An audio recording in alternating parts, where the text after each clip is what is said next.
यस, online लोटरीमा 1.5 crore जिते मैले। Scam.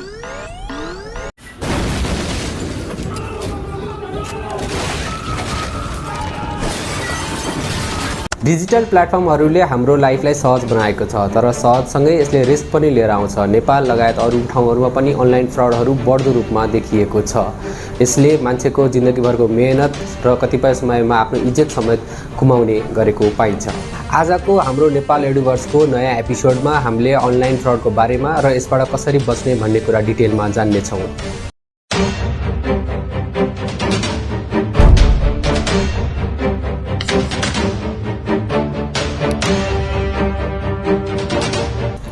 नमस्कार साथीहरू, स्वागत छ तपाईहरूलाई नेपाल एडुभर्सको युट्युब च्यानलमा। म गणेश नौपाने। आज हामी अनलाइन फ्रड र यसको बारेमा डिटेलमा चर्चा गर्न गइरहेका छौँ। फिसिङ स्क्यामदेखि लिएर गएर इन्भेस्टमेन्ट स्किमसम्म अनलाइन फ्रड गर्नेहरू दिन प्रतिदिन स्मार्ट बन्दै गइरहेका छन्। आउनुहोस् जानौँ केही साधारण प्रकारका फ्रडहरू र यसबाट बच्ने उपायहरू।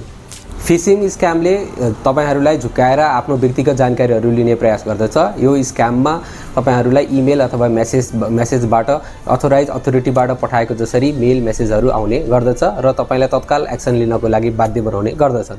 धेरैजसो मानिसहरू यस्तो इमेलमा आफ्नो पर्सनल र प्रोफेसनल इन्फर्मेसनहरू सेयर गर्छन्, तर यस्ता इमेलहरू भनेको हाम्रो पर्सनल इन्फर्मेसनको लागि, फ्रडको लागि युज गर्नको लागि पठाइएको हुन्छ।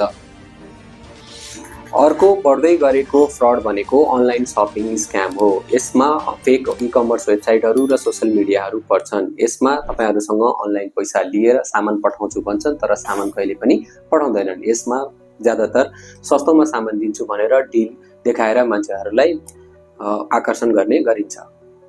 यस्तो केसहरूमा पैसा खातामा जम्मा गर्नु अघि सेलरको क्रेडिबिलिटीलाई भेरिफाई गर्न जरुरी हुन्छ। अर्को स्क्याम भनेको इन्भेस्टमेन्ट स्क्याम हो, जसमा स्क्यामरहरूले तपाईलाई लो रिस्कमा धेरै रिटर्न दिन्छु भनी प्रलोभित गर्ने गर्दछन्।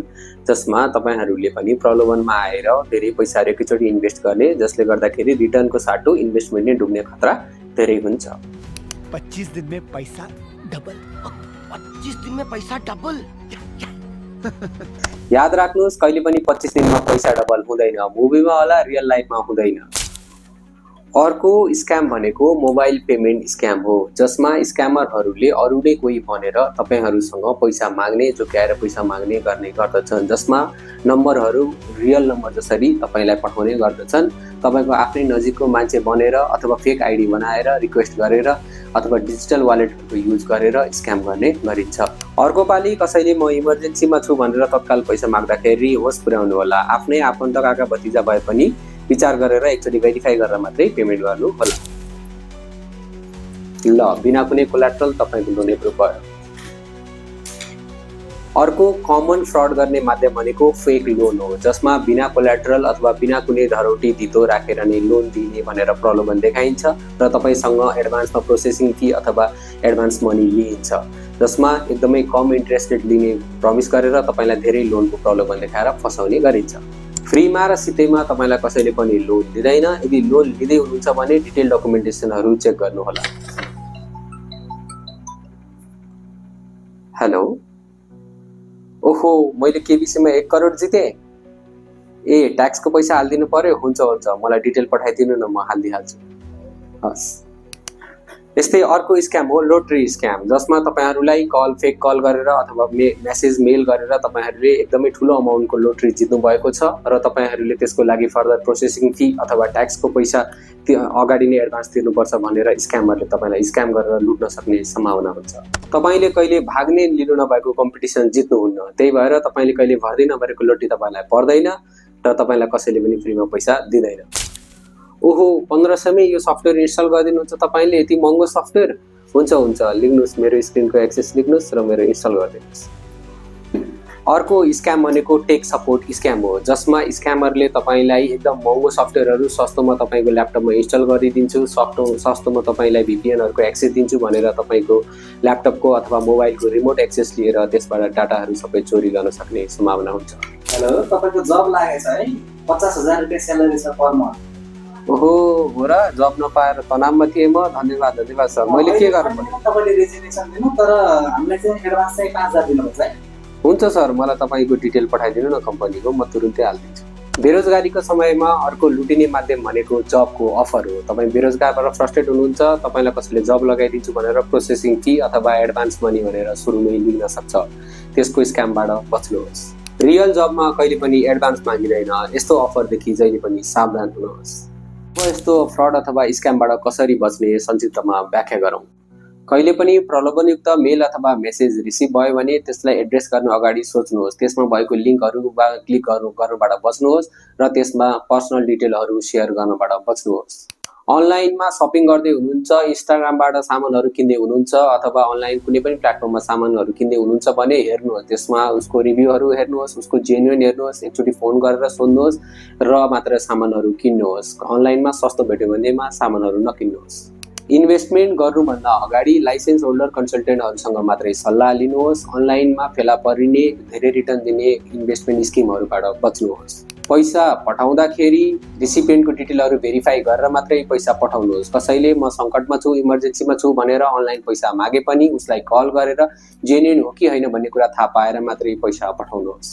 कसैले सस्तोमा कम इन्ट्रेस्टमा लोन दिन्छु भन्दैमा त्यसको प्रलोभनमा नपर्नुहोस्। लोनको लागि ब्याङ्क अथवा फाइनेन्सियल इन्स्टिट्युसनबाट अथोराइज तरिकाबाट मात्रै लिनुहोस्। लोटरी, अनलाइन गेमिङहरू भनेको तपाईँहरूलाई थाहा भएकै कुराहरू हो। यो भनेको इलिगल हो। यसमा हामीले पहिला पनि भिडियोहरू बनाइसकेका छौँ। तपाईँहरूले यो भिडियोहरू हाम्रो च्यानलमा यहाँ दिएको छ, हेर्न सक्नुहुन्छ। यस्तो स्क्यामहरूबाट बच्नुहोस् र आफ्नो वरिपरिको मान्छेहरूलाई पनि सावधान गराउनुहोस्। अनलाइनमा पाइने सस्तो टेक सपोर्ट र सस्तो सब्सक्रिप्सनहरूबाट बच्नुहोस् र आफ्नो डाटाहरू सुरक्षित राख्नुहोस्।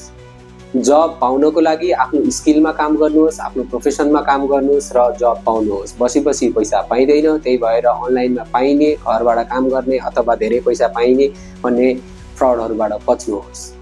कसैलाई पनि आफू स्क्याममा अथवा फ्रडमा पर्ने रहर हुँदैन। केही सतर्कताहरू नअप्नाउनाले गर्दाखेरि यदि तपाईँसँग फ्रड अथवा स्क्याम भयो भने त्यसबाट थप क्षति हुनको बच्नको लागि के उपायहरू अप्नाउन सकिन्छ त आउनुहोस् डिस्कस गरौँ।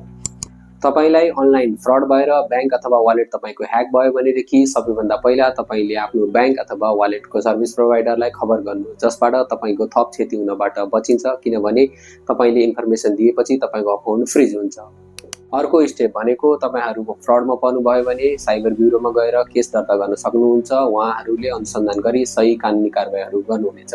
अर्को सेक्युरिटी मेजर भनेको यदि तपाईँहरूको सोसियल मिडिया अकाउन्ट अथवा ब्याङ्क अकाउन्टहरू ह्याक भयो भने तुरुन्तै आफ्नो पासवर्ड अथवा पिन चेन्ज गर्नुहोला, जसले गर्दाखेरि उसले फर्दर नोक्सानी हुनबाट बचाउनेछ।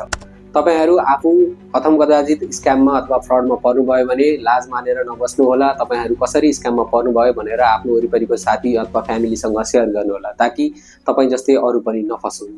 यदि तपाईँ कोहीसँग अनलाइनमा फ्रड पर्नुभएको छ भने उसँग भएको कम्युनिकेसन र भएको ट्रान्ज्याक्सनको सपोर्टिङको सबै इभिडेन्सहरू राख्नुहोला, ताकि भोलि साइबर ब्युरोले केस अनुसन्धान गर्दा होस् या अन्त पनि तपाईँहरूले त्यो इभिडेन्स पेश गर्न सक्नुहुनेछ। यदि तपाईँहरू स्क्याममा अथवा फ्रडमा पर्नुभयो भने नआत्तिनुहोला, नडराउनुहोला। सही कदमहरू चालेमा तपाईँको क्षति हुनबाट बच्न सक्नुहुन्छ र क्षति भएको पनि रिकभर हुन सक्दछ। त्यसैले अपडेटेड रहनुहोस् र सुरक्षित रहनुहोस्। यो भिडियोलाई सबैसँग सेयर गर्नुहोस्। नेपाल एडुबसलाई सब्सक्राइब गर्नुहोस् र लाइक र कमेन्ट पनि गर्नुहोला। धन्यवाद।